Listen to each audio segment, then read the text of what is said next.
Have you ever been treated like you didn't belong no matter how hard you worked, no matter what you had earned? Imagine walking up to the gate with a first-class ticket in your hand, a lifetime of achievement behind you, only to be stopped, questioned, and watched like a criminal. That's what happened to Anthony Cole, a black CEO who built his empire from scratch, feeding families across America. In that moment, he faced a choice. Should he raise his voice and fight a battle he had fought too many times before, or should he stay calm and let one quiet phone call remind an entire airline who exactly was standing at their gate? What would you do if dignity and suspicion collided in front of 100 strangers? Would you walk away? Would you explode? Or like Anthony, would you hold your ground in silence, letting the truth speak louder than anger? This isn't just a story about one man. It's about all of us, our assumptions, our shortcuts, and the cost of forgetting that respect is not optional. Stay with us, because you'll want to hear how one moment at Gate C18 changed an entire industry. Don't forget to like, share, and subscribe. Your support helps us bring you more stories that matter. Anthony Cole never liked making a scene. 56 years old, dressed in a navy suit that fit his shoulders the way time fits wisdom. He moved through Newark Liberty International Airport as if he had walked its corridors 1,000 times before. His shoes tapped softly on the polished floor. In his left hand, a black leather garment bag. In his right, a boarding pass for Seat 1A, first class. Summit Air Flight 452 bound for San Francisco. He had done this ritual more times than he could count: early flights, late arrivals, tight schedules, keynote speeches. Yet this morning felt heavier, not because of fatigue, because of the weight of the words he was carrying. In San Francisco, he was set to deliver a keynote on food security, the kind of talk that could shape policy and redirect millions in funding. For him, it wasn't about prestige, it was about responsibility. Anthony had grown up in Columbus, Ohio, where his mother, Clara, worked 2 jobs to keep food on the table. He remembered the creak of floorboards in their small house, the smell of fried cornbread in a cast-iron skillet, and the quiet pride on her face when neighbors left her handwritten thank-you notes for meals she had prepared at the church basement. She never used the word dignity, but she lived it. Those memories carried him into adulthood, into founding Cole Harvest Foods, a company now supplying produce to universities, grocery chains, and most recently, Summit Air. It was a $52 million contract, signed only weeks earlier. Cole Harvest wasn't just a vendor. It was the cornerstone of Summit's much-touted Fresh Horizons campaign, a public promise to overhaul its reputation after years of criticism for bland packaged meals. And yet, none of that mattered as he approached Gate C18. The line hadn't yet formed. A few travelers sipped coffee, scrolling phones. Anthony gave a polite nod to the young woman behind the counter, Madison Clark, her Summit Air badge pinned too neatly on her vest. He handed over his boarding pass with the same quiet assurance he used when greeting farm workers in a field. Madison didn't scan it. She looked up, blinked, then looked again. The kind of look that measured not the paper in her hand, but the man standing before her. "This lane is for premium boarding," she said. Her tone was clipped, sharpened in a way that didn't match the situation. Anthony didn't frown. He didn't even shift his weight. "I know," he said, evenly. She hesitated, scanned the pass half-heartedly, then froze. Her hand hovered over the scanner but didn't press. She glanced to a coworker behind her, whispered something, then looked back at him. "I'll need to see some ID," she said. Anthony tilted his head slightly. "That's unusual at the gate. Is there a problem?" "It's just a security measure," There was no such policy, and they both knew it. Still, he opened his wallet, handed over his driver's license. She held it like it was foreign, then placed it awkwardly on the desk without scanning. "Wait here for a moment." A ripple of irritation spread through the small cluster of passengers nearby. A man in a gray pullover whispered, "Is he causing trouble or something?" Anthony heard it. He didn't turn. He had been here before, in moments when suspicion filled the silence like smoke. Not because of anything he said or did, but because of what someone else decided to see. Within minutes, a security officer in a dark uniform walked toward them. No questions, no greeting, just posture, and eyes fixed on Anthony as though he were a box on a checklist potential risk. Anthony stepped aside, calm as a man waiting for an elevator. He wasn't going to raise his voice. He wasn't going to give them the performance they were ready to script. Instead, he reached into his pocket, pulled out his phone, and pressed a single number. The line clicked. "Sophia, it's me. Pull up the Summit Air catering contract, the one covering Western routes. Flag it." He paused, watching the luggage carts crawl past the window outside. His voice never rose. His shoulders never tightened. He ended the call with 3 words that sounded less like threat than inevitability. "They'll figure it out." Behind him, Madison shifted uneasily. Her co-worker, Mia, leaned closer. "Are you sure his pass says first class?" Madison whispered back. "It just doesn't feel right." Passengers shuffled, murmuring. Phones lifted discreetly. Madison called into her mic. Backup requested at gate C18. But Anthony didn't move. He let the silence do the work. Moments later, he thought of Clara again, how she once told him the loudest thing you can say isn't always words, but the steadiness of how you stand. At that gate, surrounded by doubt and whispers, Anthony Cole was steady as stone.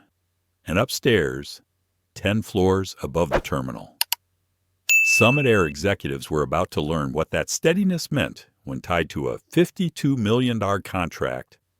The line at gate C18 had begun to thicken. Travelers shuffled impatiently, a mother rocking her toddler, a businessman with a Bluetooth headset pacing as though his calendar could bend the laws of time. The display monitor above the desk still blinked. On time, but the tension in the air whispered otherwise. Anthony Cole remained near the glass wall, hands folded calmly behind his back, gaze fixed on the moving carts outside. He looked less like a man denied boarding and more like a professor waiting for his class to begin. His silence unnerved Madison Clark more than if he had shouted. She had expected outrage, some explosion that would justify her hesitation. Instead, she was left with a calm so unshakable it made her own hands tremble. Her co-worker Mia leaned close again. "You're making this worse. His name is on the vendor list. I saw it last week. Cole Harvest Foods. They just signed with us." Madison stiffened. "That doesn't mean he belongs in first class. I'm following procedure." But there was no procedure. Not the one she was inventing. Mia's lips pressed into a tight line, the unspoken warning hanging between them. Be careful. The security officer, Officer Raymond, stood a few feet from Anthony, arms crossed, eyes fixed as if the man before him carried danger invisible to anyone else. He hadn't asked for identification, hadn't asked questions.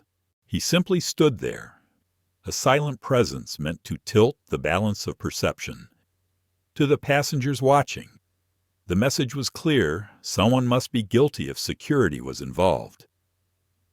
Anthony felt their eyes but refused to let them matter. He had learned decades ago that dignity wasn't about how others saw you. It was about how you carried yourself when no one wanted to see you clearly. He shifted his weight slightly, not in discomfort, but in control, grounding himself the way he used to in cornfields back in Ohio, when the soil was soft beneath his boots. His phone buzzed once in his pocket. A message from Sophia Flagg. Complete. Regional VP alerted. Stand by. He slid the phone back without acknowledgement, his face steady. Passengers began whispering openly now. What's the holdup? One muttered. Always something with this airline, said another. A woman with a floral carry-on shifted from one foot to the other, her patience thinning. Anthony turned slightly, his eyes scanning the crowd not in defiance, but in quiet observation. He saw the doubt flicker in their faces, the subtle assumption that he had done something wrong.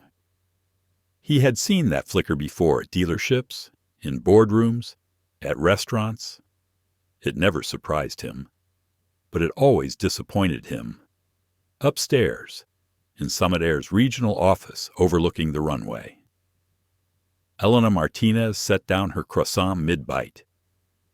The urgent call from Sophia Green had cut through her morning routine with surgical precision. Elena had risen quickly through the airline ranks, known for her ability to extinguish fires before they reached public view. But this fire wasn't small.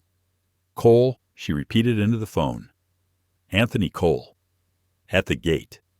Yes, Sophia confirmed, her voice calm but edged with warning.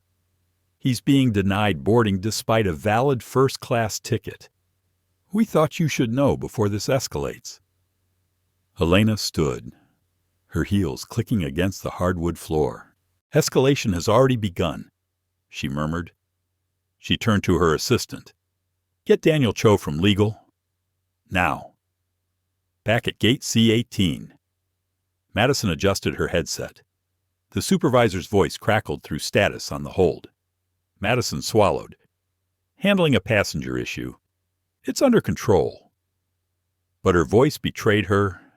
Passengers were restless. Mia was no longer shielding her, and the man she had flagged remained calm, too calm. Something about his presence made her feel like the floor beneath her shoes was tilting. Anthony took one slow breath, then another. He remembered his father, a man who worked long nights at the factory, often told him never let their noise become your voice. It had carried him through college, through negotiations with skeptical investors, through the long climb of building coal harvest foods from a single delivery truck to a nationwide supplier. The boarding lane began to move again, families, business travelers, students on holiday.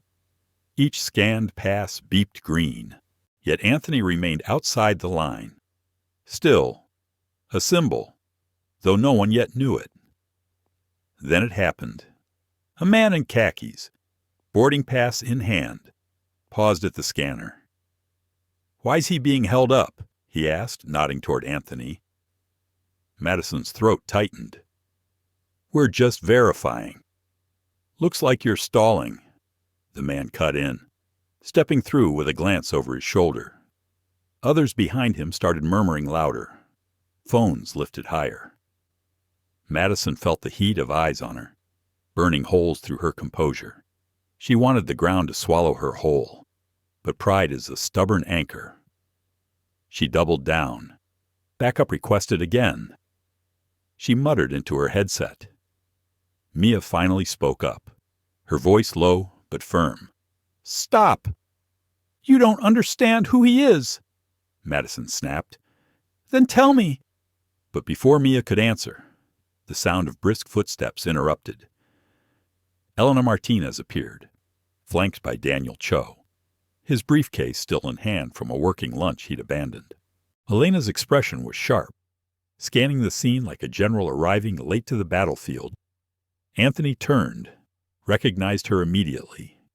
He offered a small nod, neither warm nor cold, just acknowledgement.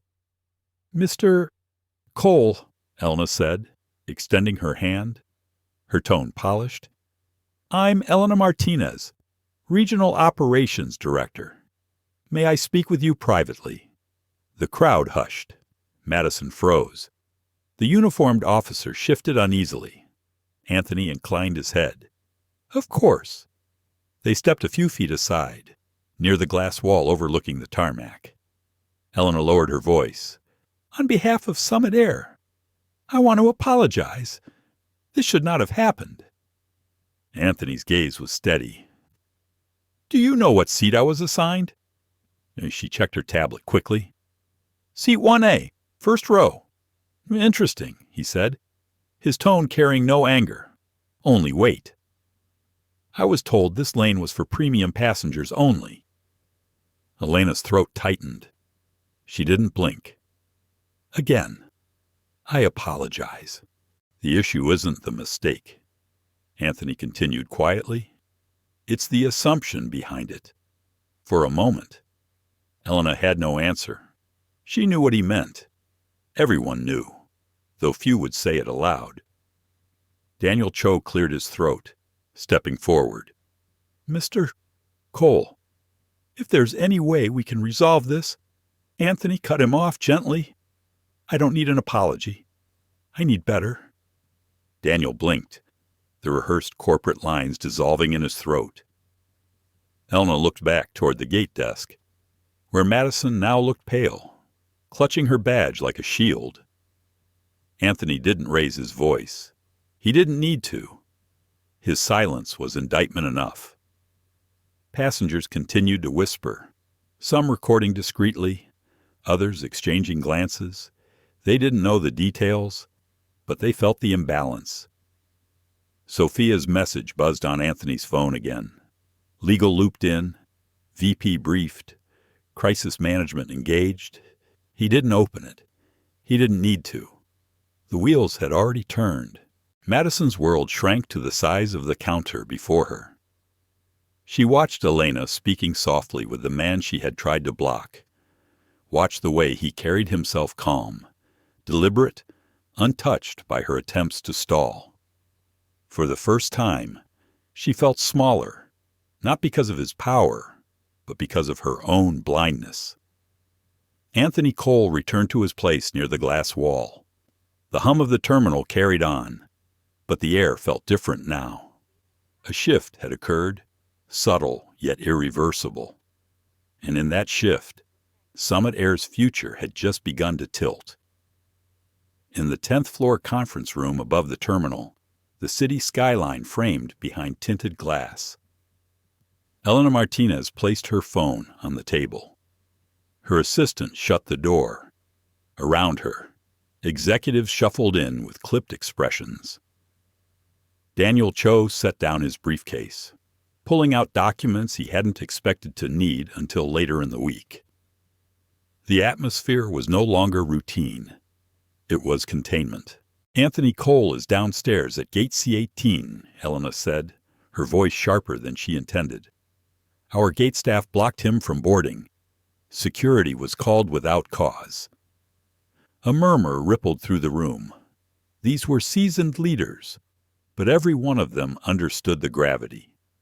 Anthony wasn't just another first-class passenger. He was the partner their fall campaign depended on. His company's produce was already integrated into Summit Air's West Coast lounges, and press releases were scheduled for the following month. Cole Harvest Foods was more than a vendor. It was their chance to prove they were changing. Daniel Cho leaned forward. If this goes public, it's catastrophic. You've all seen the draft press kits. Anthony Cole is literally featured as the face of the Fresh Horizons initiative. If word spreads that we denied him boarding worse, if anyone frames this as bias, Noelna cut in.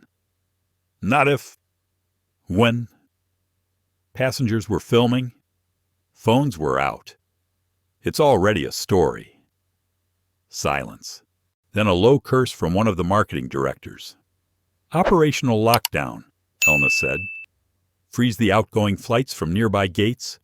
Delay them under operational review. I want time to assess the exposure before passengers start tweeting. Within minutes, screens in the terminal shifted. Gates C-18 through C-22 flashed, delayed, operational review. Confusion spread among travelers. But the decision bought Summit airspace to maneuver. Back at the gate, passengers shifted uneasily. A man in a navy blazer asked loudly, "Why are 5 flights delayed at once?" "What's going on?" Madison Clark ducked her head, avoiding his glare. She wanted to disappear, but she was tethered to the desk, headset buzzing with instructions she barely comprehended. Anthony Cole remained seated now, quietly, in the corner near the glass. He exuded the same composure as before, but inside, his thoughts moved with clarity and purpose. He wasn't angry, not in the way people expected, but he was tired of the shortcuts people took when they looked at him, tired of assumptions becoming policy in real time. He thought of his first investor pitch at age 28, standing in a cramped office above a diner in Dayton. A potential backer had mistaken him for the delivery boy. He had smiled politely then, pitched anyway, and walked out with nothing. Years later, that same man had called begging to buy shares in Cole Harvest Foods. Anthony had declined, not from spite, but from principle. Now, decades later, the pattern repeated. Different setting, same undercurrent. Mia finally walked over, her hands folded nervously. She bent down slightly, speaking just above a whisper. "Mr. Cole, I just wanted to say I'm sorry for what happened." Anthony turned, his eyes softening. "You weren't the one who made the call." Her throat tightened. "I tried to tell her. She wouldn't listen. I know." He nodded gently. "Thank you." The simplicity of his tone made her cheeks burn. She stepped back, ashamed at her silence earlier, when she might have spoken louder. Inside the conference room, Daniel Cho fielded a call from headquarters in Minneapolis. "We need a statement prepared," he said into the speakerphone, "but nothing public yet. We're still containing." A senior VP's voice crackled back. "What does Cole want?" Daniel looked at Elena, then exhaled. "That's just it. He hasn't demanded anything. No shouting. No threats. He's calm." That calm unsettled them more than fury ever could. Fury had edges. Calm was an ocean. "Then listen to me carefully." The VP's voice hardened. "You get him on that plane with full honors. If he walks out of this airport unsatisfied, our campaign is dead, and maybe our contract." Elena nodded silently. She already knew. She excused herself, heading back down toward the gate. Her heels struck the tile with deliberate rhythm, each step echoing the weight of a career built on smoothing over crises. But this crisis was different. This wasn't turbulence she could ride out. It was a storm centered on one man's dignity. As she approached, she caught sight of Anthony again, still, collected, watching luggage carts outside, as though time itself worked for him. Passengers whispered. Cameras lingered, the tension visible in the air. Madison looked pale, her headset dangling unused. Elena crossed to Anthony. "Mr. Cole, the aircraft is ready for boarding. I'd like to personally escort you." Anthony stood slowly, meeting her gaze. His eyes were kind, but unyielding. "Do you know why this happened?" Elena swallowed. "We're investigating. The problem," Anthony said softly, "isn't the delay. It's the reflex." Passengers nearby leaned forward, pretending not to listen. Madison felt her knees weaken. Anthony continued, his voice level, almost gentle. "I've lived with reflexes like that all my life. Someone sees me, assumes something, and acts before thought. You can't train it away with a memo." Elena nodded. "You're right. We can do better." Anthony paused, then gave a faint smile, not of humor, but of recognition. "We'll see." She gestured toward the jet bridge. The crew had already been briefed. As Anthony stepped forward, a flight attendant, Michael Turner, took his garment bag with unusual care. "Mr. Cole, we're honored to have you aboard," he said quietly. Anthony inclined his head in acknowledgement, then moved to seat 1A. The bottle of water placed before him wasn't just courtesy, it was apology wrapped in silence. He didn't touch it. He simply sat, breathing steady, his presence radiating control. Back at the gate, Madison felt her world collapse. Mia finally whispered, "You don't get it, do you? His company supplies half the food in first class. You stalled the man who literally makes this airline look better." Madison said nothing. The headset on her collar felt like a noose. Within 20 minutes, Elena was in a secured office nearby, dialing into a call with crisis management. "Ground hold remains in effect," she said. "No flights resume until we complete the audit. Every interaction, every log, every headset recording, we need it reviewed." From the other end, the VP asked, "And Cole?" "He's seated, calm." "Then move heaven and earth to keep him that way." Anthony leaned back in his seat, eyes closed. Around him, whispers carried through the cabin. Some passengers were annoyed by the delay, others curious. He caught fragments: security risk, contract, VIP. He ignored them. What mattered wasn't what they said now. It was what they would remember later, because stories like these never ended where they began. They rippled outward into boardrooms, into break rooms, into homes where mothers like Clara Cole read headlines and smiled, proud of their sons who learned the silence could speak louder than rage. The cabin of the Airbus felt heavy with unspoken tension. Anthony Cole remained in his seat, posture straight, hands folded lightly in his lap, outside the oval window. The tarmac glimmered under the floodlights, but the plane never pushed back. Passengers shifted, brows furrowed.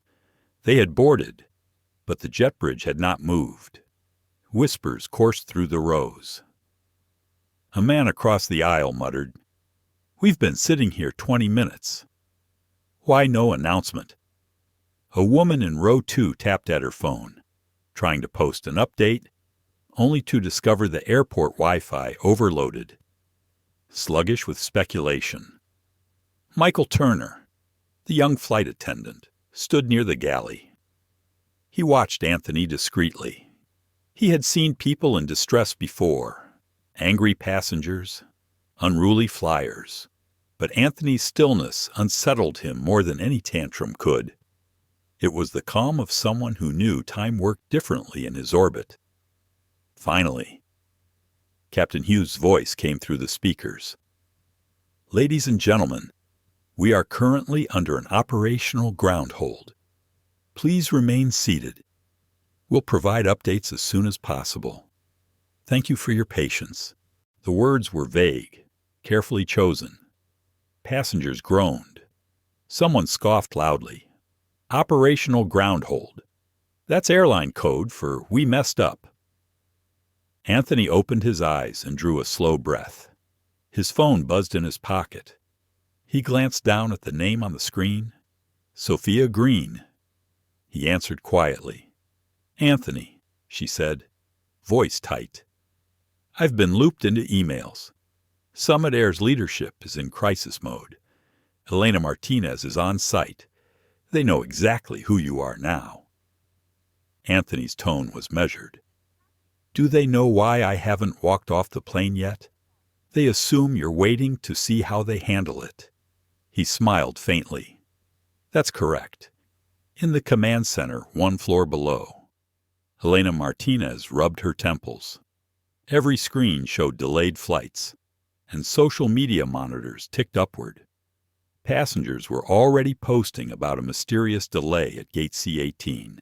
Nothing viral yet, but one clip blurry, 15 seconds of Madison arguing with Anthony had surfaced on a local reporter's feed. Retweets climbed by the minute. "Daniel," Elena said, turning to the legal counsel, "we need containment. If that clip reaches national outlets before we issue a response—" Daniel held up a hand. "We can't stop it. The only play is alignment.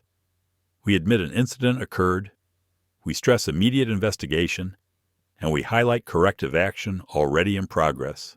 But first, we need Mr. Cole satisfied.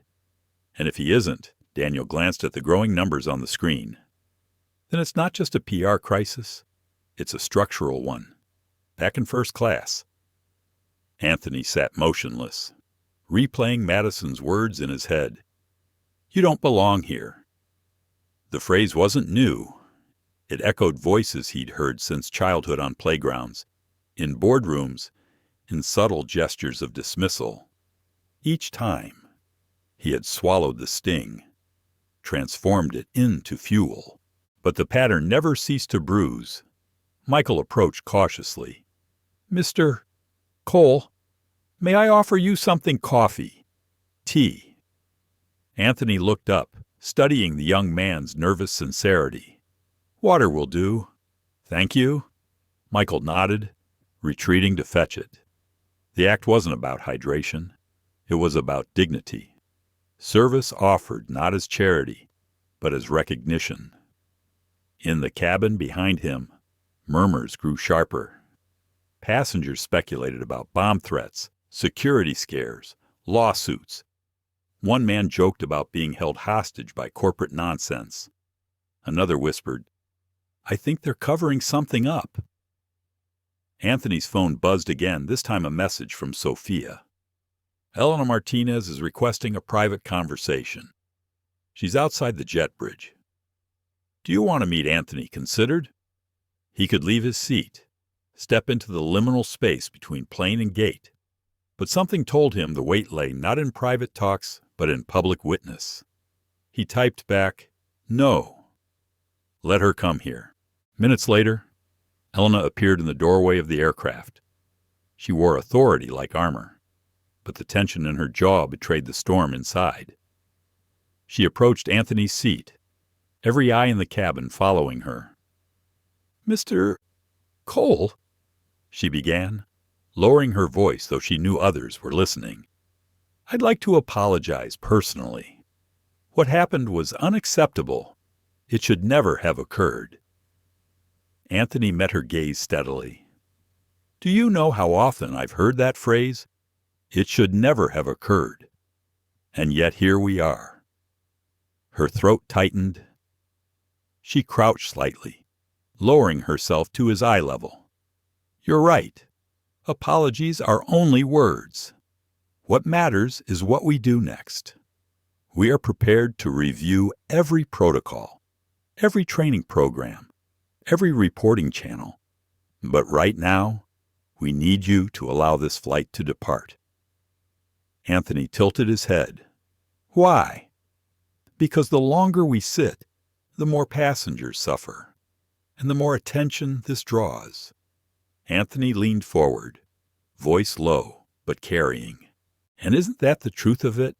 When bias plays out quietly, it's easy to dismiss. But when it inconveniences others, suddenly it becomes urgent." Her cheeks flushed. Around them, passengers shifted uncomfortably. Some looked away. Others nodded slightly, absorbing the weight of his words. Elena whispered, "What would you like to see happen tonight?" Anthony paused, letting the silence stretch until it felt like stone between them. "I'd like Madison Clark relieved of duty immediately. I'd like your assurance this incident will not be buried in memos. And I'd like the truth acknowledged not just in press releases, but in policy." Elena straightened slowly. "Consider it done." She turned to the galley phone, dialing ground operations. Her voice carried just enough for passengers to hear effective immediately.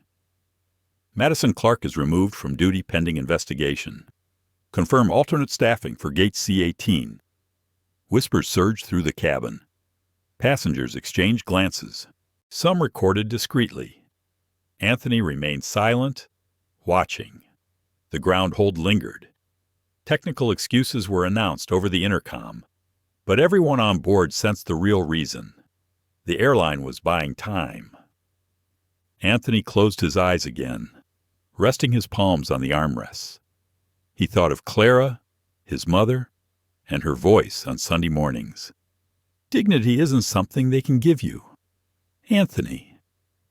It's what you carry when they try to take it away. He inhaled slowly, exhaled. The cabin steadied. He was not here to rage. He was here to remember. Meanwhile, in the command center, Daniel Cho scribbled notes. If this escalates further, he muttered, we're not looking at an incident report. We're looking at a board-level reckoning. Elena returned, her eyes flicking to the live social feed. The blurry clip of Madison arguing had now crossed 30,000 views. Headlines sprouted: business leader, denied boarding summit, airfaces bias allegations. The ripple had begun. Anthony sensed it too. He opened his phone, drafted a single line to Sophia. It has started. The hum of the aircraft's ventilation was the only constant as the ground hold stretched into its second hour. Passengers were restless now, opening overhead bins to rummage for snacks, sighing loudly, and firing off texts that refused to send. The uncertainty pressed down on the cabin like extra gravity. Anthony Cole sat in 1A, posture unchanged, but inside his thoughts circled deeper. He had never sought confrontation, yet confrontation had sought him countless times.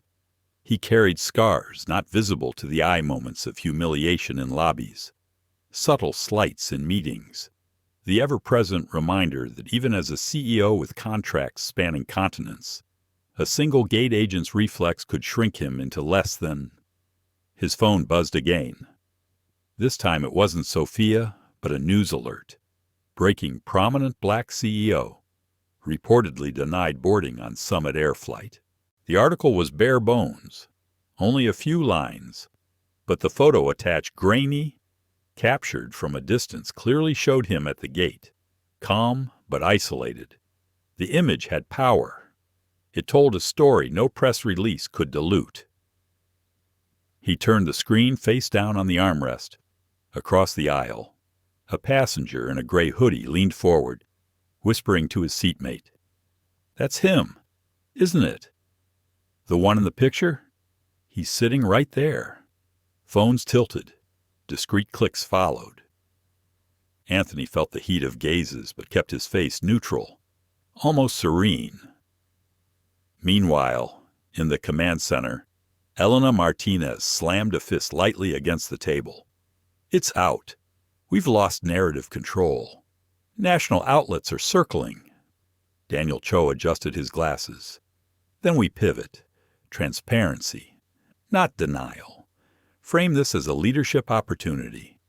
But he gestured toward the screen only if Mr. Cole engages with us. If he turns against us, no narrative spin survives. Where is he? Mentally, Elena asked. Daniel hesitated. Still silent. And that silence is more dangerous than outrage. On the plane. Michael Turner approached again, crouching slightly. Mr. Cole, forgive me if I'm overstepping, but do you want me to ask the captain to deplane you privately? We could avoid some of this. Anthony's eyes opened slowly. And leave while the cameras roll. He shook his head gently. Silence in one corner becomes noise everywhere else. No, thank you. I'll stay. Michael swallowed, nodding. Then I'll make sure you're treated with respect here. Anthony gave him a faint smile. That already makes a difference. The intercom crackled again. Ladies and gentlemen, thank you for your patience. We are finalizing a few last-minute operational checks. Please remain seated. The coded language fooled no one. Passengers were already live tweeting theories. The blurry clip of Madison's confrontation with Anthony had surpassed 1 million views. Comments flooded in flying while black. Still real in 2025. He built $1 billion company and still they treat him like this. Summit Air about to regret everything. Anthony's phone vibrated once more. Sophia's voice, calm but urgent, filled his ear. Anthony, it's gone global. CNN just picked it up. They're quoting anonymous passengers. But your name is already confirmed. Anthony breathed in through his nose, out through his mouth. So it begins. Do you want me to draft a statement? Something for your socials? No, he said firmly. Not yet. Let them talk first. The power isn't in my defense. It's in their revelation. Sophia hesitated. You're playing a dangerous game. It's not a game. It's a mirror. Back in the conference room, Elena fielded another call from headquarters. We need to know what he wants. The senior VP barked. Elena pinched the bridge of her nose. He hasn't asked for compensation.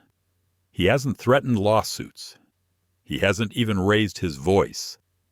That's what terrifies me, because it means he doesn't need us. We need him. The VP cursed softly. Then fix it. Fast. In row 4, a teenage girl with braids opened TikTok and hit record. She angled her phone toward Anthony, speaking in hushed tones. So I'm on this flight where apparently a famous CEO got denied boarding. Look at him just sitting there, quiet, like he knows something's about to go down. This is history, y'all. Her video, raw and unscripted, rocketed across the platform. Within an hour it hit 5 million views. Comments raged, respect the man. Dignity looks like this. Summit Air about to shut down.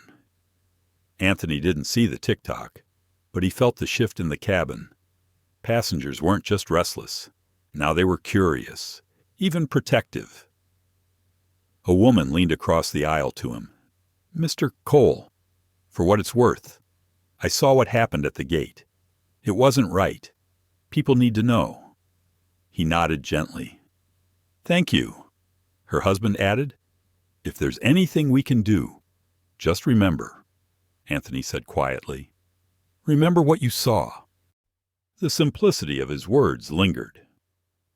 By the 3rd hour of delay, Summit Air's headquarters authorized an extraordinary measure rerouting replacement crew to Newark, even grounding 2 flights in Boston to cover staffing gaps. The decision cost millions, but the alternative allowing Anthony to disembark unsatisfied was unthinkable. Elena returned to the plane, walking the aisle with deliberate composure. She stopped at 1A, Mr. Cole. We've removed Madison Clark from all duties pending termination review. We are also instituting a full-scale audit effective immediately. These are not words for later, they're actions beginning tonight. Anthony studied her, his gaze searching for sincerity. And who made that decision? I did, Elena said. Then carry it with you. He replied softly. Not just in press calls, but in board meetings, hiring interviews, training sessions. Carry it when no cameras are rolling. She felt the truth of his words sliced deeper than any headline. The cabin stirred as passengers felt the atmosphere shift. Respect replaced curiosity. Whatever storm raged outside, inside they witnessed something rare power exercised not through noise, but through steadiness. Anthony leaned back, finally sipping the water Michael had placed earlier. It tasted cold, clean, almost symbolic. And though no announcement confirmed it yet, every soul aboard understood they weren't waiting on mechanical checks anymore.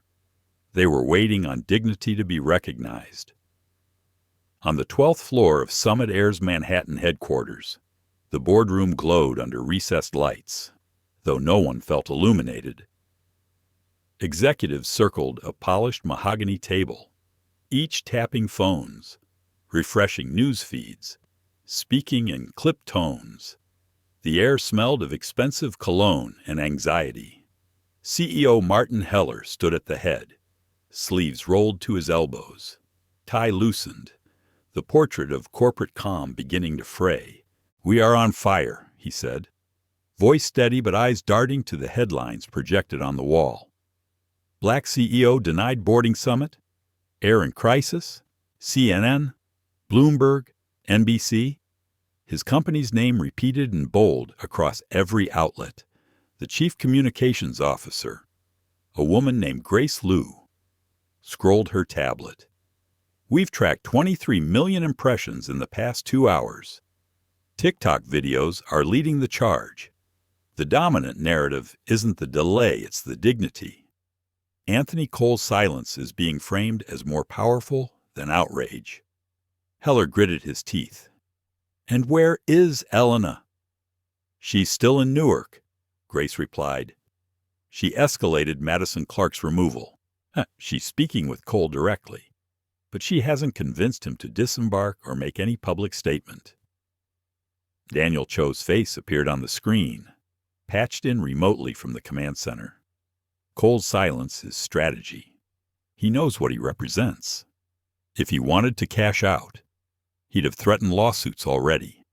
He hasn't, which means he's letting the court of public opinion deliver the verdict. A murmur swept the table. The CFO leaned back, muttering, "We can't afford to lose Cole Harvest Foods. Our West Coast contracts depend on his supply lines. If he withdraws, it isn't just PR, it's operational collapse. Not to mention reputational collapse," Grace added. "Our diversity initiative becomes a joke overnight. Investors will pull—" Heller slammed his palm against the table. "Then what's the play?" Daniel's voice was crisp, clinical. "You buy time. You make visible sacrifices. Madison's firing isn't enough, it's expected. You need systemic commitments, independent oversight, immediate training, measurable accountability. And you need Cole to see you're serious, not scrambling." Heller frowned. "You want me to hand him the reins? I want you to survive the week," Daniel shot back. The boardroom fell into uneasy silence.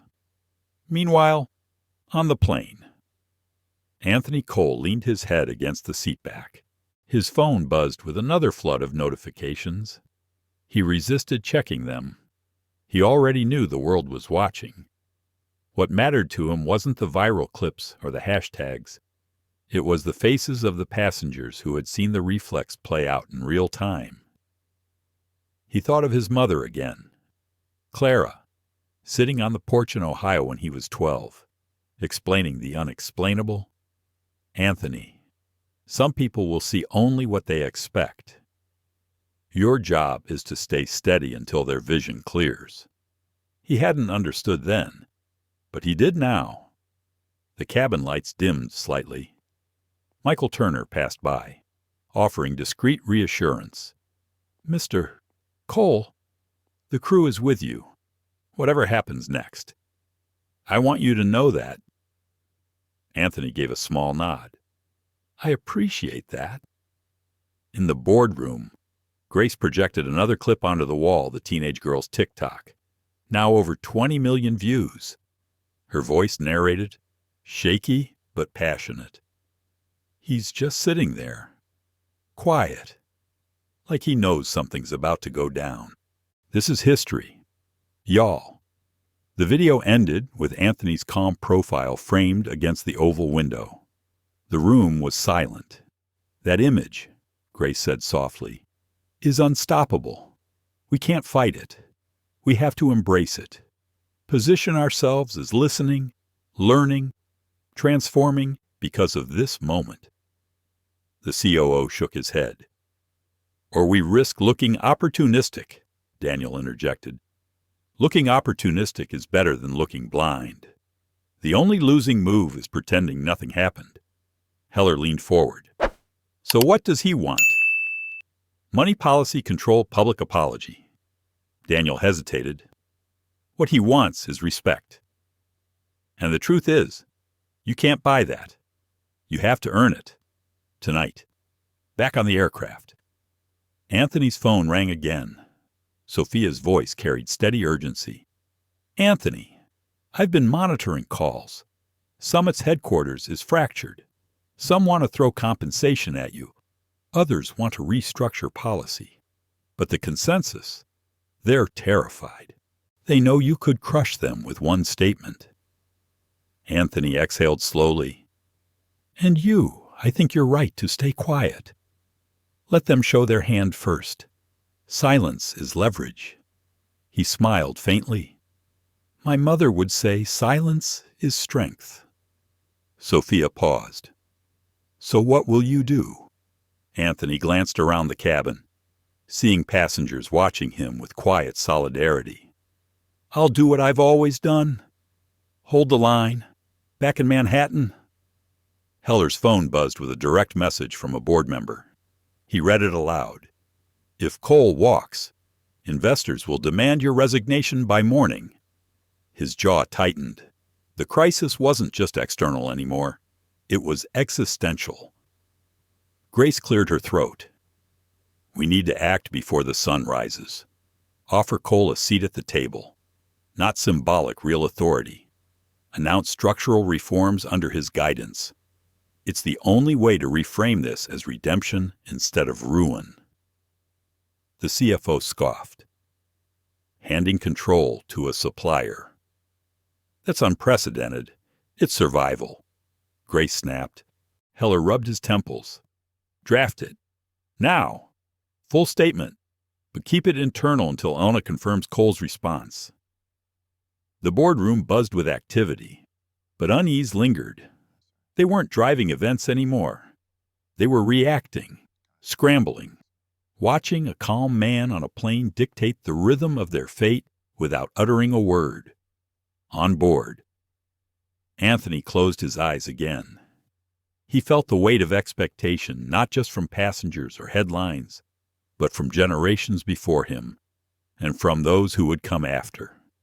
Every quiet minute was a message.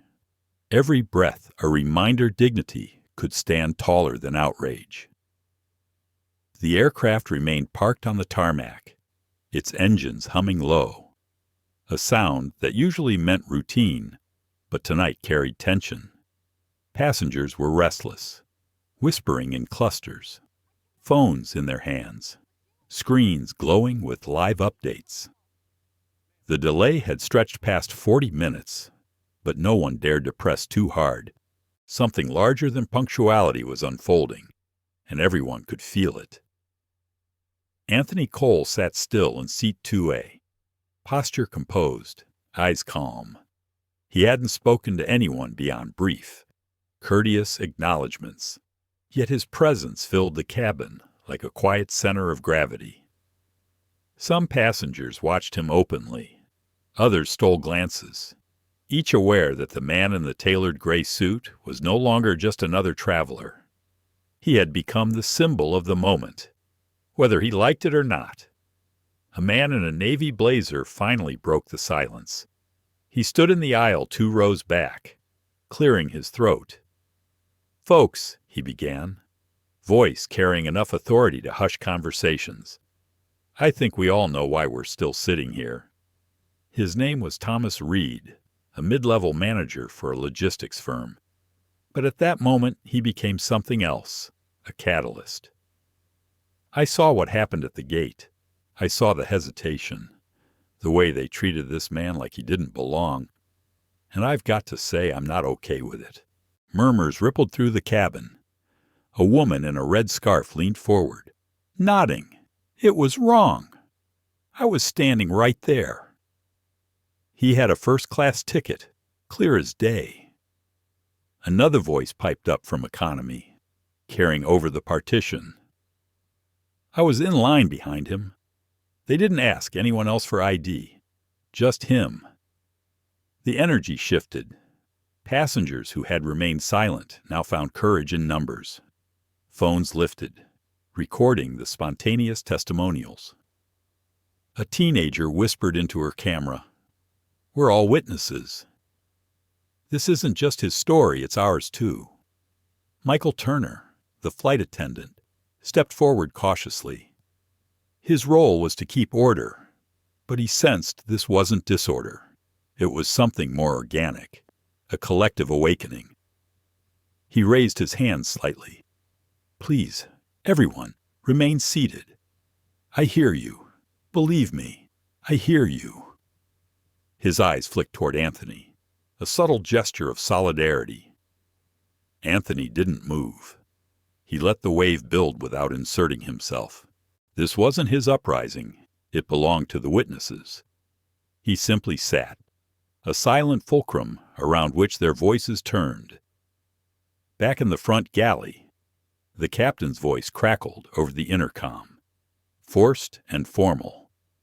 Ladies and gentlemen, we apologize for the delay.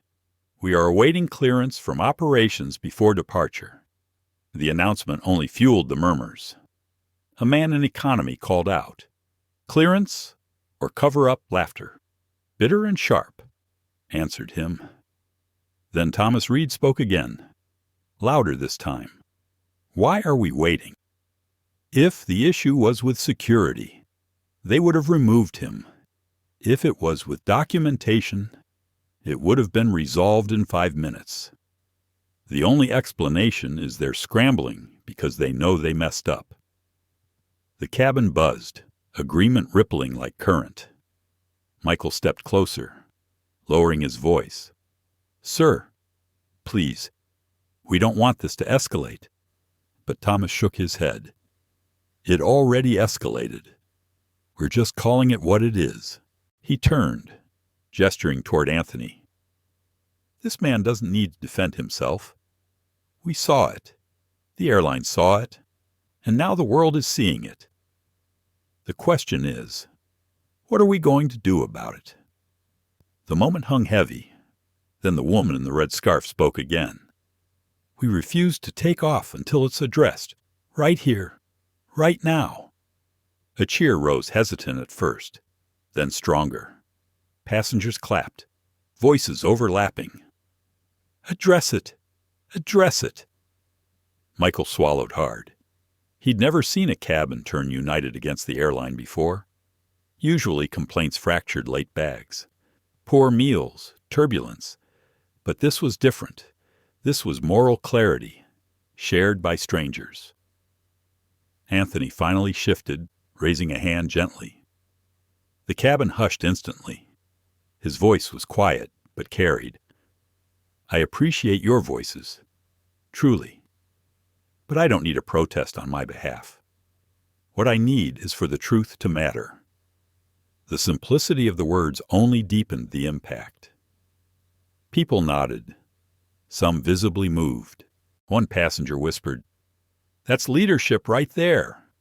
At that exact moment, Elena Martinez entered the jet bridge, flanked by 2 assistants and a security officer. Her heels clicked sharply against the floor as she boarded the plane, her face composed but taut with urgency. Passengers turned toward her, phones raised like spotlights. She paused at the threshold, reading the room. Then she walked directly to Anthony's seat. "Mr. Cole," she said firmly, but with a note of deference. "I am Elena Martinez, Vice President of Operations for Summit Air. I want to personally apologize for what occurred at the gate. It was unacceptable, and it does not reflect who we strive to be." Phones recorded, eyes watched, breath held. Anthony looked up at her evenly.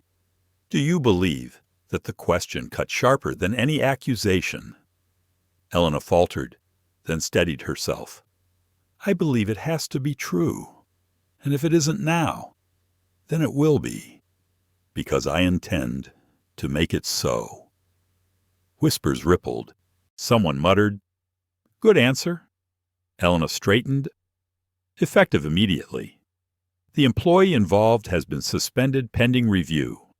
Furthermore, Summit Air will be implementing new oversight and training measures across all major hubs. We will not allow this to repeat."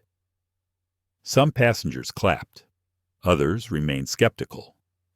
The woman in the red scarf called out.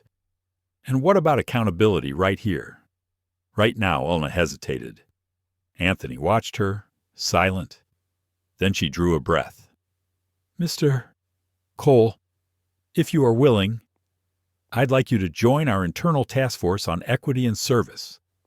With your partnership, we can do more than issue apologies, we can change structure.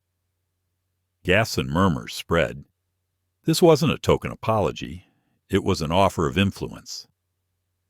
Anthony leaned back, considering. His silence stretched long enough for tension to return. Finally, he said, "You're not asking me.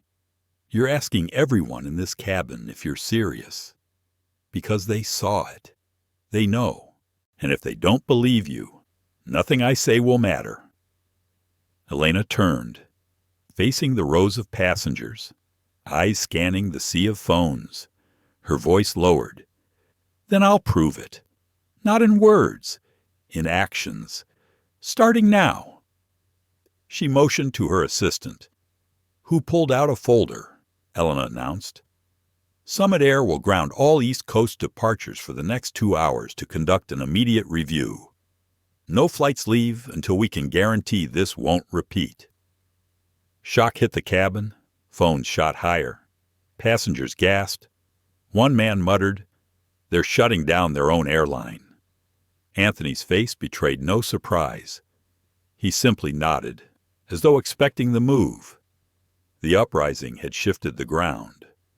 What began as suspicion at a gate had become systemic reckoning, catalyzed by ordinary people refusing to stay quiet. The story was no longer about a boarding pass. It was about dignity tested, witnessed, and defended. The decision to halt Summit Air's East Coast departures rippled through the aviation industry like a lightning strike. Within minutes, news outlets blasted the update across banners. Summit Air grounds fleet amid discrimination scandal. Cable news anchors scrambled for context. Analysts speculated on financial consequences, and commentators framed the move as unprecedented. For an airline already wrestling with tight margins, voluntarily stopping flights was a gamble bordering on suicidal. In the Manhattan headquarters, Martin Heller stood before the boardroom windows, watching the skyline blur under late-night rain. His reflection stared back, pale and haggard. Grace Liu, his chief communications officer, rushed in with fresh reports. "We're trending #1 on every platform. Hashtags range from outrage to solidarity. Investors are panicking. But public opinion? Oddly, it's not all negative. People see the grounding as proof we're serious. Some call it brave," the CFO barked. "Brave. It's reckless. We're bleeding millions by the hour," Grace shot back. "And how much would we bleed if Cole pulls his contract? This is survival theater, and it's working so far." Heller's phone buzzed with a message from Elena Martinez, still stationed in Newark. It was short. "He hasn't agreed. He's watching." The weight of those words pressed into his chest. Anthony Cole's silence still held more power than their most dramatic gesture. On the aircraft, passengers buzzed like a hive. Phones lit up with push alerts about the grounding. Someone exclaimed, "They actually did it. They shut down everything." Conversations ricocheted between disbelief and awe.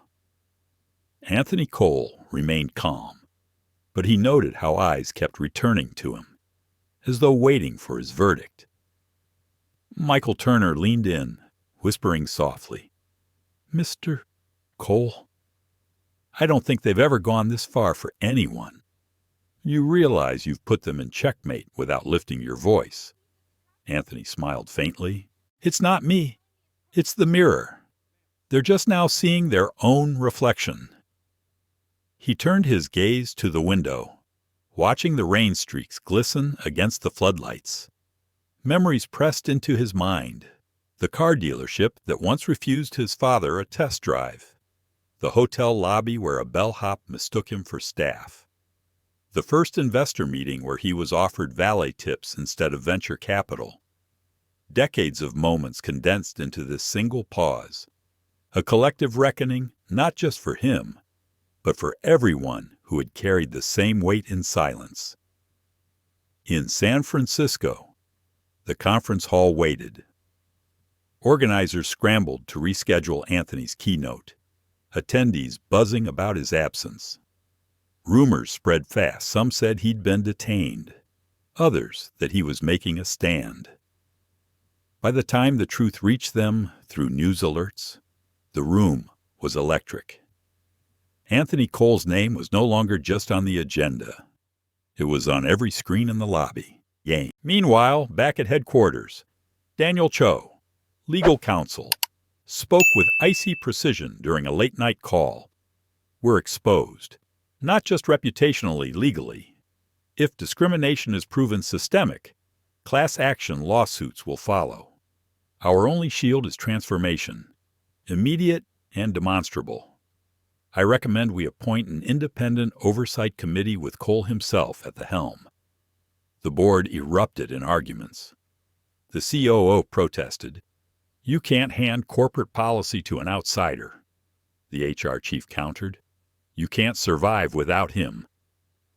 Voices clashed until Grace Liu silenced them with a single projection Anthony's photo, standing at the gate phone in hand. She let the silence stretch. This image, she said firmly, has already redefined who holds power in this story. It's him. We either align with him or collapse under him. Choose. Silence returned, heavier this time. Heller pinched the bridge of his nose. Draft the framework. If he accepts, we pivot to survival. If he rejects, he didn't finish. Back on the plane, Elena reappeared at Anthony's side, this time with no entourage, no legal counsel, just herself. She crouched slightly, lowering her voice so only he could hear. Mr. Cole, I know silence is your strength, but I need to know, what are you waiting for? Anthony studied her for a long moment. For you to stop asking me what I want and start asking yourselves why you needed me to get here. This isn't about me. It's about the next person who doesn't have leverage. Elena's throat tightened. She realized this wasn't negotiation. It was reflection. A shout from the back interrupted. Thomas Reed, the passenger who had sparked the uprising, was on his phone. They're saying stock is down 12% in the last hour. Summit Air might not survive the week. Gas echoed. A woman muttered. All this from one gate. But Anthony shook his head softly. Not one gate. Years of shortcuts catching up. Then came the second twist. A text buzzed onto his screen from Sophia Green. Anthony, check this. Leaked emails from Summit execs. Some of them mocked the diversity initiative. They called it window dressing. Media already has the story. Brace yourself. He exhaled slowly, the calm in his face unbroken, though his pulse quickened. He showed Elena the phone. She blanched. This will destroy us, Anthony replied evenly. No, this will expose you. Whether you're destroyed depends on how you respond. Around them, passengers sensed the shift. Whispers spread, leaks, emails, scandal. Phones flew up. Twitter threads igniting. The energy in the cabin was no longer just solidarity. It was revelation, raw and unstoppable. Elena straightened, pale but resolute. Then we don't have hours. We have minutes. She turned to the aisle, raising her voice. Ladies and gentlemen, I know this has been extraordinary, but I promise you what happens next will define not just Summit Air, but our industry. Her words carried weight, but everyone's eyes returned to Anthony. He didn't stand. He didn't wave. He simply folded his hands and said quietly, "Then let the truth take its seat." The cabin erupted with applause, not orchestrated, not polite, but real, rising like thunder in a metal tube suspended above the ground. At that moment, Anthony knew the battle was no longer his. It belonged to everyone watching, recording, whispering. His silence had become a megaphone, and Summit Air's empire was shaking under its echo. By dawn, the storm had broken loose. News anchors sat behind glossy desks, eyes wide with urgency as they replayed shaky passenger footage of the confrontation at Newark. Anthony Cole's stillness, his measured silence at the gate, had already become an image stitched into the fabric of national conversation. The calm man who stopped an airline. One headline declared, "Dignity against discrimination." Read another. Sophia Green sat cross-legged in her apartment, laptop open, 3 phones buzzing simultaneously. She had spent the night parsing through hundreds of messages, from journalists requesting comment to advocacy groups offering support. Each ding of her inbox reminded her that this was no longer a company scandal. It was a cultural moment. She forwarded the most urgent ones to Anthony, but kept many back. She knew he needed quiet, even when the world demanded noise. In the cabin, Anthony hadn't slept. Passengers dozed around him, their snores and sighs creating a kind of tired lullaby. Michael Turner, slouched in the jump seat, stirred awake. "Mr. Cole," he whispered hoarsely, "I thought maybe the world wouldn't care, that it would just be another story buried in the cycle. But it's everywhere. You've woken something up." Anthony leaned his head back against the seat, eyes half closed. "I didn't wake it. It was already restless. I just stopped smothering it." As the morning light crept through the windows, Elena Martinez scrolled through the leaks on her phone. The emails were worse than she'd feared. Jokes about keeping first-class white glove, references to passengers of color as PR risks, even threads where executives bragged about suppressing discrimination complaints. Her stomach knotted. She thought of her own staff, her friends, the hours she had spent telling them that Summit Air was changing, that things would be better. The betrayal was personal. In the headquarters war room, Martin Heller faced a barrage of reporters clustered outside the glass doors. Grace Liu tried to steady the ship, but the leaks had gutted their talking points. "Martin," she hissed, "we can't spin this. Not anymore. Every second we stall, someone else defines the story for us. Right now. Cole owns it. You need to step aside." Heller's jaw clenched. "Step aside. I built this company's international arm. I survived 2 bankruptcies, and now I hand it over because a man refused to board Grace slammed a folder onto the table, pages spilling out. Not because he refused, because you refused him. There's a difference." The argument silenced the room. For the first time, Heller didn't bark back. He slumped into the chair, the realization crawling across his face. Leadership had already shifted, and he was no longer at the helm. Meanwhile, across the country, television producers scrambled to book voices for the morning shows. Activists, professors, and even airline analysts argued heatedly in split-screen debates. Was Anthony Cole a hero, or had the airline overcorrected in panic? Some insisted it was about race, others about power, others about class. The truth, messy and unavoidable, was that it was about all of them at once.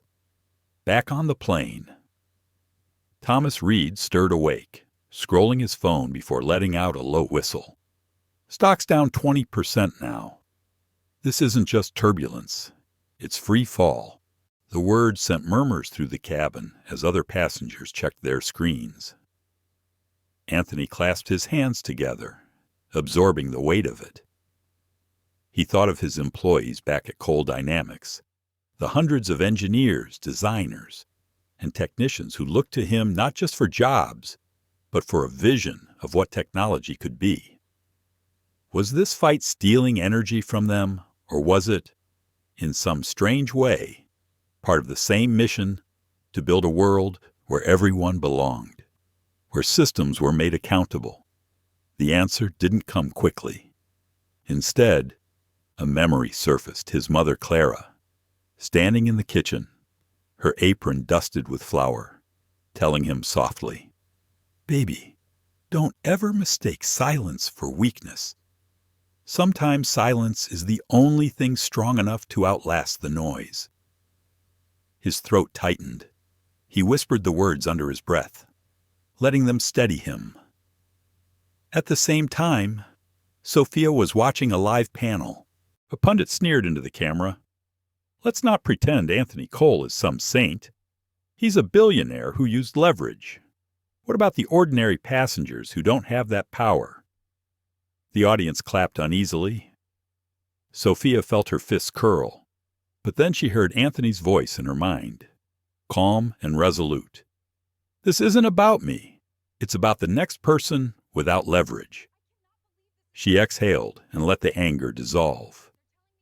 Elena approached Anthony again, her expression raw, unvarnished. "Mr. Cole, I spent my whole career here. I told myself I was helping, pushing for change inside. But these leaks, I don't know if I was helping or just giving cover. How do you know when you've crossed that line?" Anthony studied her, seeing not an executive, but a human being stripped bare by her own doubt. "You know by asking the question," he said gently. "People who've crossed it never ask." Tears shimmered in Elena's eyes, but she blinked them away quickly. She nodded, her voice steadier. "Then I need to stand on the right side now." By mid-morning, government officials were involved. The Department of Transportation announced a preliminary inquiry, while members of Congress tweeted their outrage. Headlines now read, "Summit Air Scandal Becomes Federal Matter." Shares continued to spiral, and analysts speculated bankruptcy. Inside the cabin, passengers began speaking openly, some giving impromptu interviews to their phones. A woman in row 12 said, "I saw it happen with my own eyes. They wouldn't let him board, and he never raised his voice once." That's the part people need to understand. He didn't shout, didn't threaten. He just existed, and that was enough to scare them. Her video, uploaded to TikTok, amassed millions of views within hours. Michael Turner watched the clip go viral in real time and shook his head. Dignity spreads faster than rage. "Who knew?" Anthony chuckled softly, the sound tinged with sadness. It shouldn't take a scandal to prove that. As the plane finally began its descent into San Francisco, the atmosphere was charged, almost sacred. Everyone sensed they were part of something larger than themselves, something that would be replayed, dissected, and remembered. Anthony stared out at the coastline as it appeared beneath the clouds. He thought of his father, of his mother, of every closed door that had pushed him further. He knew the hardest part was still ahead, not the scandal, not the headlines, but what would come after the noise quieted. Because silence, he reminded himself, would return. And when it did, the real test would be whether anything had changed. San Francisco's air was brisk that morning, the kind that felt sharper against the skin after a long night without sleep. When the aircraft doors opened, a wall of cameras and microphones greeted the passengers. News vans crowded the curb, their satellite dishes pointed skyward, and reporters leaned over the barricades with microphones outstretched. Anthony Cole paused at the threshold of the jet bridge. He felt the stares of the passengers behind him, people who had quietly chosen solidarity when it mattered most.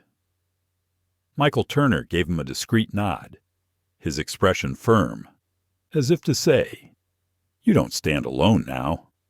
Outside, Sophia Green had been fielding questions all morning, holding off reporters with her calm but unyielding presence. When she saw Anthony emerge, relief flooded her face. She hurried to him, lowering her voice. "It's a circus. They're desperate for your words. Every outlet is here.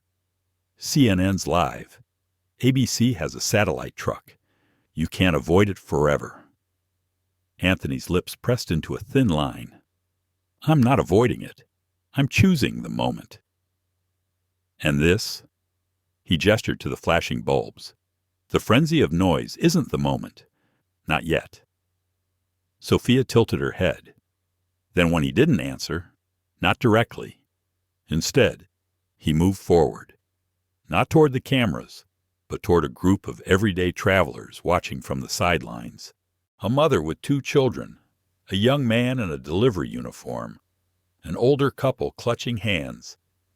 Anthony approached them, speaking softly. "I'm sorry you had to see what you saw yesterday, but thank you for witnessing it, for not turning away." The mother's eyes glistened. "We won't forget," she whispered. Only then did Anthony glance toward the cameras. His silence was deliberate, heavy with meaning. Reporters shouted questions, but he walked past, flanked by Sophia and Elena Martinez, who had followed with downcast eyes.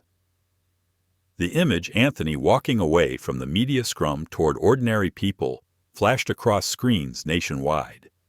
It wasn't a press conference, but it was more powerful than one. Back in Manhattan, the Summit Air boardroom reeled. Grace Liu pointed at the screen. "That's it. That's the moment. He chose them over us. And now the public narrative is set in stone. He's not a billionaire using power. He's a man standing with the people." Martin Heller slumped, his tie askew. "So what do we do?" Beg Grace's voice was ice. "You resign. That's the only thing left." At the same time, passengers from the Newark flight began uploading first-hand accounts. One by one, they described what had unfolded. The teenager's TikTok was no longer just a shaky clip. It was corroborated by dozens of voices. A hashtag exploded across Twitter. "Oh, we saw it too." Within hours, it was trending worldwide. Elena sat beside Anthony in the car, her hands folded tightly in her lap. She finally spoke, her voice quiet. "I don't deserve to be here. I spent years telling myself I was helping from inside, but I looked the other way more times than I can count."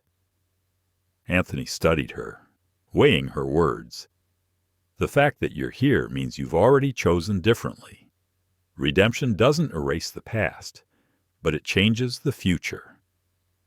Elena turned her head toward the window, hiding the tears she couldn't stop. For the first time in years, she felt something like hope. Meanwhile, in Washington, D.C. Congressional aides scrambled. By noon, a House subcommittee announced hearings on systemic bias in transportation. The invitation list included Summit Air executives and Anthony Cole. The stage was widening, and the stakes were no longer corporate survival, but federal reform. Anthony knew it. Sophia knew it too. "This isn't just about one airline anymore," she said quietly as they drove. "This is about the whole industry. They'll try to frame it as a one-off, but you and I both know it isn't. You could be the face of that change." Anthony stared out the window, the Golden Gate Bridge arching across the horizon. His voice was soft. "I never wanted to be a face. I just wanted to build. But sometimes, the world tells you what role you have to play." At the same time, Grace Liu crafted Summit's official statement. Her draft read, "We acknowledge the systemic failures that led to this incident. We are committed to transformative change, guided by independent oversight, and we humbly invite Mr. Cole to hold us accountable." The words rang sincere, But she knew sincerity wasn't enough anymore. Action was demanded. As dust settled over San Francisco, Anthony finally broke his silence. He stood before a modest podium in front of a community center, not a marble hall or luxury hotel. Reporters swarmed, cameras whirred, but his voice carried steady and clear. I was denied boarding yesterday. That much you know. But this isn't about me.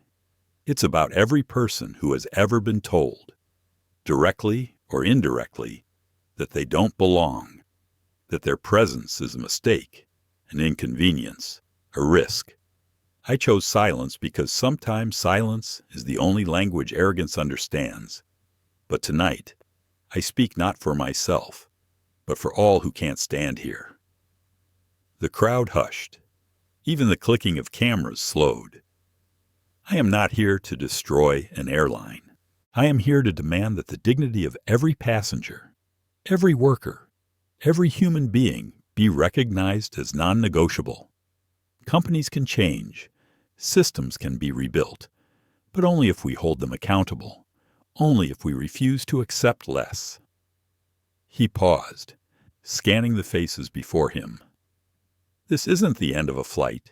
It's the beginning of a journey, and I intend to walk it, not alone, but with every one of you who believes that respect is not optional. It is essential. The words landed like a stone in still water, rippling outward. Social feeds exploded, replaying his speech in clips and quotes. Respect is not optional. The phrase lit up timelines, printed on banners, echoed in commentary. Back in New York, the summit board watched the live stream. Grace turned to Martin Heller, her voice final. He just took your job. Heller said nothing. He didn't have to. The silence in the room was confirmation enough. The following 48 hours unfolded like a free fall. Summit Air's stock chart looked less like a graph and more like a cliff face. Analysts appeared on every network with grim expressions, explaining how one incident compounded by systemic leaks had erased billions in value. Airlines were fragile organisms, they said. Trust was oxygen, and Summit was suffocating. Martin Heller tried to hold on. He appeared briefly on CNBC, his face pallid under the studio lights. We take this very seriously, he mumbled, eyes darting to the teleprompter. We're committed to learning from this. But the words fell flat. The clip was shared online with mocking captions. The man who doesn't get it. Within hours, he was trending alongside memes portraying him as the symbol of corporate arrogance. By midnight, Summit's board had convened an emergency session. Grace Liu presented the numbers without mercy. We lost 30% market cap in 2 days. Routes are being canceled because passengers refuse to board. Sponsors are walking away. We have no choice. Martin, you must resign. Heller slammed his fist on the table. You'll feed me to the wolves. I built this company from the ground up. No, Grace said quietly. You built it on sand, and now the tide has come in. The resignation was announced at dawn. The press release was brief, almost cold, effective immediately. Martin Heller has stepped down as CEO. Interim leadership will be announced pending restructuring. The market reacted with a sharp jolt, but it wasn't recovery. It was convulsion. Meanwhile, Anthony Cole sat in his San Francisco office, blinds half drawn against the morning sun. His assistant, Sophia Green, stood at his side, scrolling through live updates. They're collapsing faster than even I thought. Investors are begging for your endorsement. Anthony, they're calling you the only credible lifeline. Anthony leaned back, his face unreadable. I didn't set out to destroy Summit, but I can't deny what's happening. Sophia hesitated. So what do we do, step in? Or let them burn? Anthony clasped his hands together, remembering his mother's lessons. His father's steady voice. We don't deal in destruction. We deal in rebuilding. If Summit is to rise, it has to be on new ground that belongs to everyone, not just the privileged few. At that very hour, Elena Martinez sat alone in a corner cafe, staring at her untouched coffee. She had officially resigned from her post, but she wasn't done. She drafted an open letter on her laptop, pouring out the truth she had hidden for years. I stayed silent. I told myself I could fix things from within. But silence is complicity. To every passenger I failed to protect, I am sorry. She hit publish with trembling fingers. The letter went viral. Unlike corporate statements, it was raw, human, regretful. People recognized their own hesitations, their own silences. In her words, #spread again. This time not just about Anthony's dignity, but about Elena's confession. It became clear the movement wasn't about one man.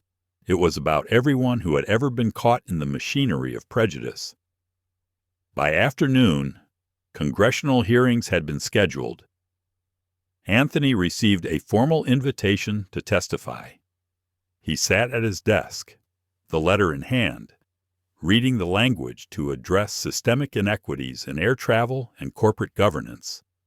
He closed his eyes briefly. His heart told him this was the moment his silence had been waiting for. That night, he met with Sophia and a small circle of confidants, including Thomas Reed, the passenger who had become an unlikely ally. They gathered in a quiet conference room, walls lined with whiteboards. Sophia spoke first. If you testify, you'll be painting a target on your back. They'll dig into everything, your contracts, your past, even your family. Are you ready for that? Anthony's gaze was steady. My family's already endured worse. This isn't about me anymore. If my reputation is the cost of progress, I'll pay it. Thomas leaned forward, voice soft. Anthony, when I spoke up on that plane, I didn't think it mattered. I figured one man against the system. Nothing changes. But you turned silence into something louder than any speech. Don't stop now. The room fell quiet, each person realizing the gravity of the days ahead. The next morning, the news broke Anthony Cole would testify before Congress. The headlines were electric. The man who grounded an airline will speak for the voiceless. Cable networks prepared wall-to-wall coverage. Late-night hosts made monologues about dignity.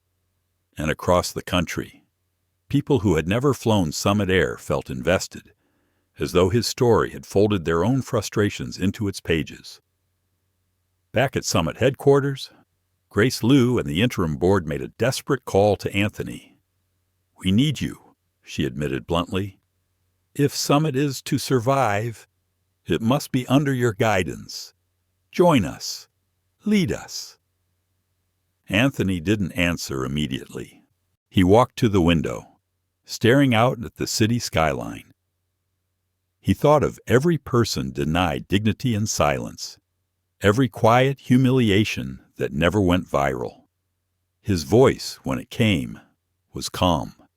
If I lead, it won't be Summit as you knew it. It will be rebuilt from the ground up. Transparency, accountability, a culture where bias isn't hidden, it's eradicated. If you want that, then we talk. If not, let it collapse. The line went silent. Then, slowly, Grace whispered, we want that. By evening. The announcement stunned the world. Anthony Cole to take controlling stake in Summit Air, guiding transformation into Cole Air. The press release highlighted not just restructuring, but a new mission statement where everyone belongs. Employees erupted with mixed emotions. Some cheered, seeing salvation. Others grumbled, fearing change. But one thing was undeniable. History was unfolding. In his office, Anthony received a message from Elena. Thank you for not letting my silence define me. If there's work to do, I want in. He typed back simply, there's always work to do. Come tomorrow. As the sun dipped behind the skyline, Anthony sat alone, breathing in the quiet. He knew the battle wasn't over, it had only shifted. Rebuilding was harder than tearing down. But for the first time, he felt the future wasn't just reactive, it was his to shape. He closed his eyes, hearing his mother's voice again. Respect isn't optional. Anthony, it's the ground we walk on. And with that, he felt ready for what came next. The Capitol dome gleamed beneath the midday sun as Anthony Cole walked up the marble steps, the world watching. His tailored suit was simple, understated, but his presence carried a gravity that no fabric could lend. Sophia Green walked slightly behind him, a thick folder in her arms, while Elena Martinez and Thomas Reed flanked his other side. They weren't a delegation of power brokers. They were witnesses, allies, and living proof of a story too heavy to be spun. Inside, the hearing room buzzed with anticipation. Rows of congressmen leaned forward, their aides whispering notes into their ears. Journalists filled the press gallery. Cameras trained, pens poised. Protesters outside waved signs. Respect is not optional. We saw it too.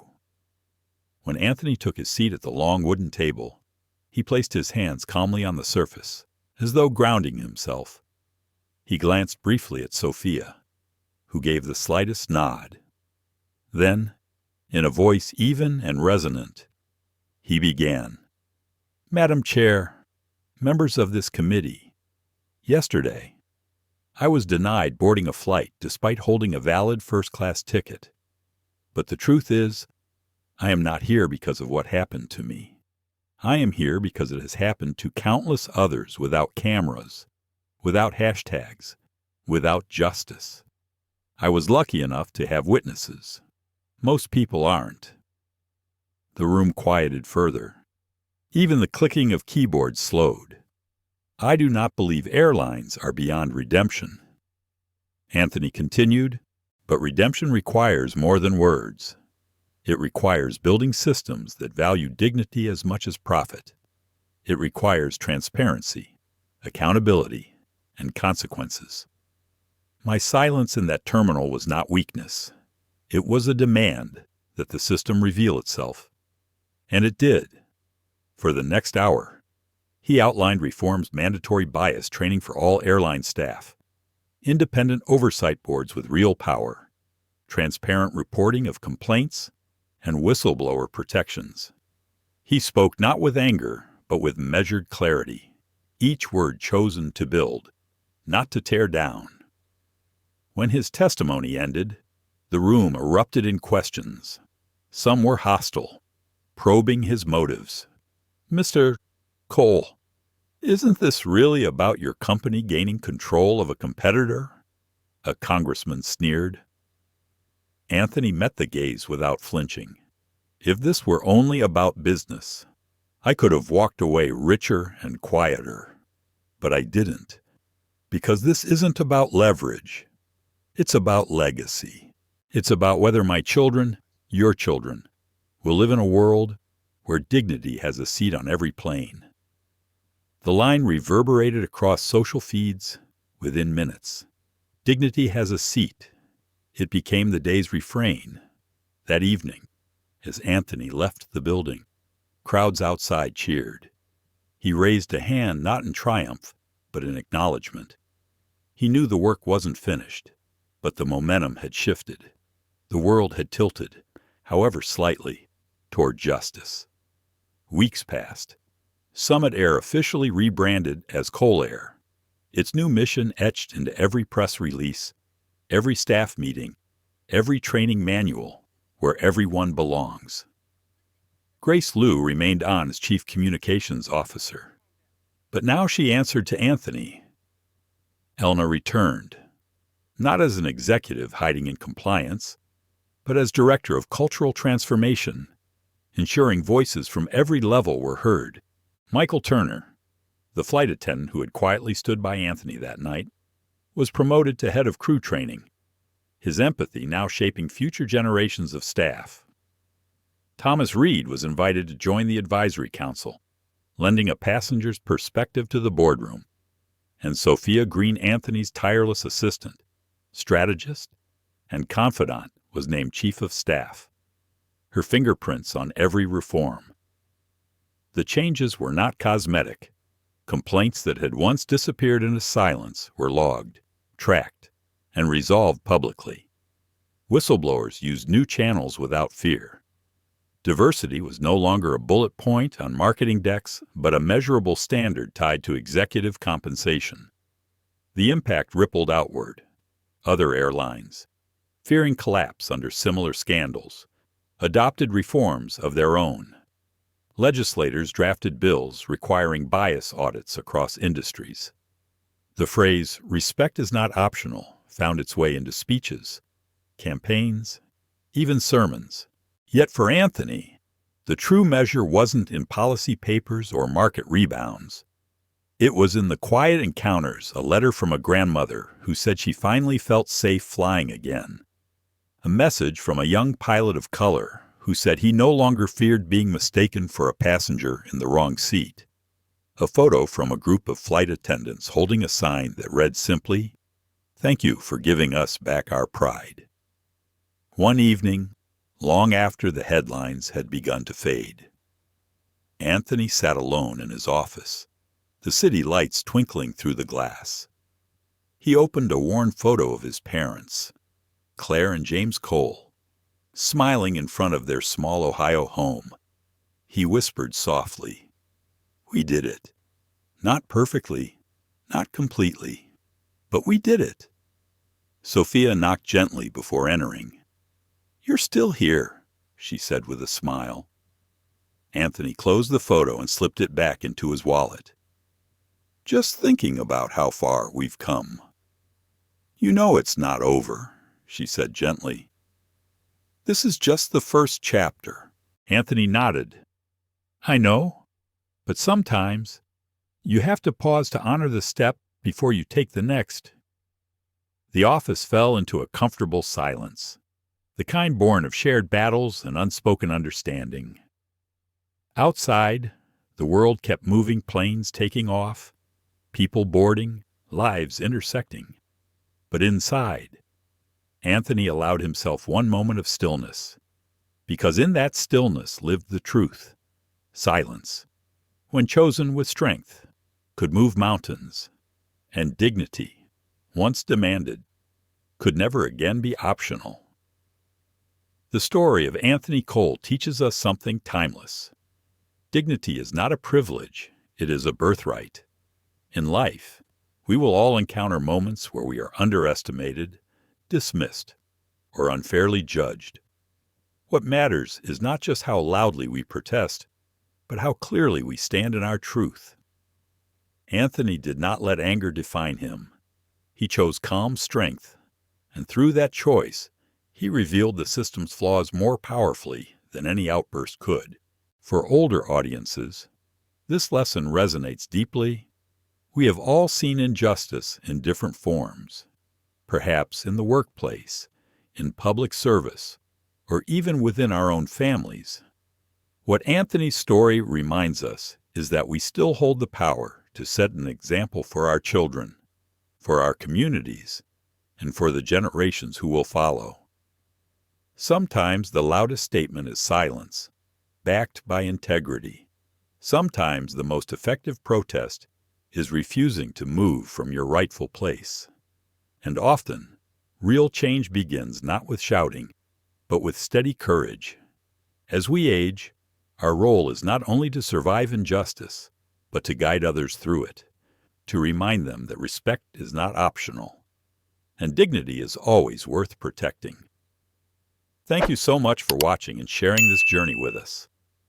Stories like these matter because they remind us that dignity, respect, and justice are things we all deserve.